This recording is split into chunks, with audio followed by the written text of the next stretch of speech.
پر سنو، اب میں نے نماز کی فضیلت بیان کی، یہ بھی بزرگوں نے فرمایا جس سے ماں باپ ناراض ہو جاتا ہے اللہ اس کی نمازیں بھی اس کے منہ پہ مار دیتا ہے، یعنی نمازیں بھی ان کی قبول نہیں ہوتی جس سے ماں باپ ناراض ہو، جو ماں باپ کا دل دکھا۔ اس کا مطلب یہ ہے کہ مسجد جانے سے پہلے ماں باپ کا چہرہ دیکھو، ماں باپ ناراض ہے کہ خوش، بلکہ ایک معیار دیا، ایک تھرمامیٹر دیا، ایک چیک کرنے کا طریقہ دیا۔ ایک صحابی نے پوچھا یا رسول اللہ صلی اللہ علیہ وسلم، حضور یہ بتائیں کہ ہمیں یہ پتہ نہیں چلتا نا کہ اللہ ہم سے راضی ہے کہ ناراض ہے، کیونکہ اللہ غضب نہیں ہوتا، اللہ سے بات نہیں ہو سکتی، اللہ دکھائی نہیں دیتا، پھر کیسے پتہ کرے کہ وہ راضی ہے کہ ناراض ہے؟ میرے آقا نے فرمایا گھر جا اور دیکھ تیرے ماں باپ تجھ سے راضی ہے کہ ناراض ہے۔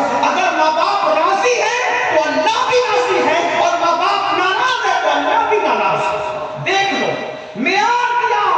اور آج کل کے نوجوان بچے خاص طور پہ پسند کی شادی کے معاملے کو لے کر، اور بیٹیاں خاص طور پہ، ماں باپ کا بہت دل دکھائے، ماں باپ کو بہت تکلیف ہو۔ میں سمجھتا ہوں کہ 60% لڑکے اور لڑکیوں کا مسئلہ ہے کہ وہ پسند کی شادی کے معاملے میں ماں باپ کا دل دکھاتے، ناراض کرتے۔ میں نے ویڈیو دیکھی، کلپ، ایک بیٹی پولیس اسٹیشن پہ بیٹھی ہے، باپ اس کے ہاتھ جوڑ کے کہہ رہے ہیں میری بیٹی کے گھر چل، اپنے گھر چل کے بات کریں گے تو اس کو بھوت سوار ہے، کسی منکر اسلام کے ساتھ، کسی مشرک کے ساتھ شادی، وہ آنے کو تیار ہے۔ بہت ساری بیٹیاں تو پولیس اسٹیشن پہ یہ کہہ دیتی کہ ہم ان کو پہچانتے نہیں کہ ہمارے ماں باپ۔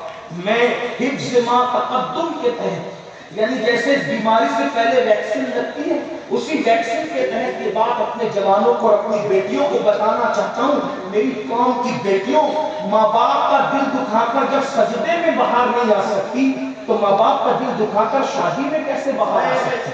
ماں باپ کا دل دکھا کے جب حج نہیں ہو سکتا قبول اللہ کی بارگاہ میں تو شادی میں خوشیاں کیسے ملتی؟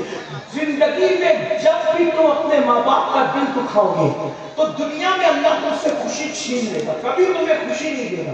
ماں باپ کا دل دکھانے والے در در کے بھکاری بنتے ہیں، ان کا بڑھاپا بڑا دردناک آتا ہے۔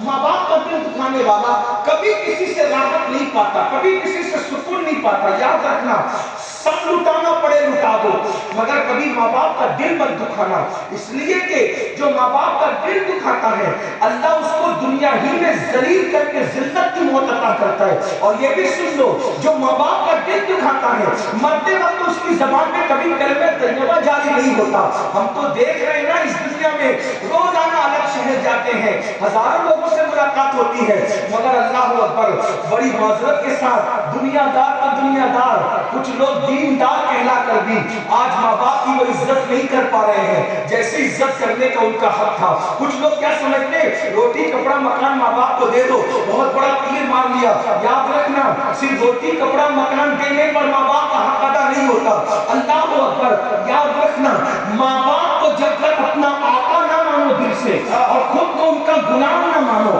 اس وقت تک بات نہیں بنتی۔ امام اہل سنت سیدی اعلیٰ حضرت جن کے مسلک کا ہم نعرہ لگاتے ہیں، جن کا نام ہمارے مسلک کی پہچان ہے، حقانیت کی پہچان ہے، وہ امام اہل سنت اعلیٰ حضرت رحمت اللہ علیہ لکھتے ہیں کہ جب اپنے ماں باپ سے بات کرنے کا وقت آئے، ابھی صرف بات کی بات ہو رہی، بات کرنے کا وقت آئے تو ڈائریکٹ بات شروع کیا کرو، فرماتے پہلے ان سے اجازت لیا کرو کہ ہم ان سے بات کر سکتے۔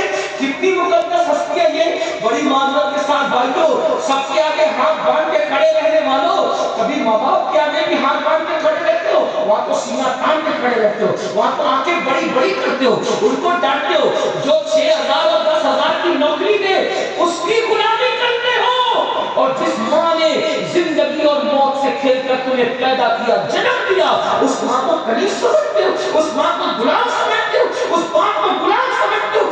تیار ہو جاؤ ماں باپ کے گداروں، ذلیل ہونے کے لیے تیار ہو جاؤ، کلمے سے موت کے وقت محروم ہونے کے لیے تیار ہو جاؤ، جہنم کے درختوں پر الٹے لٹکنے کے لیے تیار ہو جاؤ۔ کتنی بڑی داڑھی کر لو، کتنے کلمے پڑھ لو، کتنی نمازیں پڑھ لو، کتنی روزے رکھ لو، میرے نبی نے جو کہہ دیا سو کہہ دیا، تمہارے منہ سے جو نکلی وہ بات ہوگی نہیں۔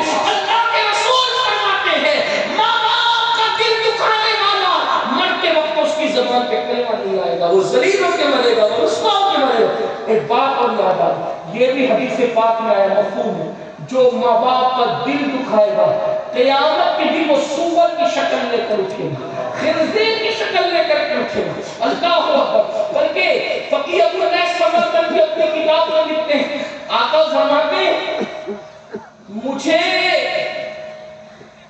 اتنی تکلیف کسی کے معاملے میں نہیں ہوتی جتنی تکلیف ماں باپ کا دل دکھانے کے معاملے میں ہوتی۔ آقا فرماتے ہیں میں اللہ کی بارگاہ میں عرضی کروں گا، توجہ کرو، یہ فقیر لکھ رہے ہیں سمرقندی اور یہ فقہ حنفی کے بہت بڑے امام ہیں، وہ کتاب کا نام بھی سن لیں تاکہ لوگوں کو یہ نہ لگے کہ میں کوئی مبالغہ کر رہا ہوں۔ قرۃ العیون نام کی کتاب ہے، اب تو اردو میں بھی شائع ہوئی ہے، اس کو دیکھنا، انٹرنیٹ پہ دیکھنا، توجہ کرنا، توجہ کیجیے۔ آقا فرماتے ہیں میں اللہ کی بارگاہ میں ماں باپ کے گستاخ نافرمان اور غداروں کے لیے سفارش کروں گا، سجدہ کروں گا عرش کے نیچے۔ اللہ فرمائے گا محبوب آپ ان کے لیے تکلیف نہ کریں۔ اللہ کے رسول کو اللہ کہے گا محبوب آپ ان کے لیے سفارش نہ کریں، آپ تکلیف نہ فرمائیں۔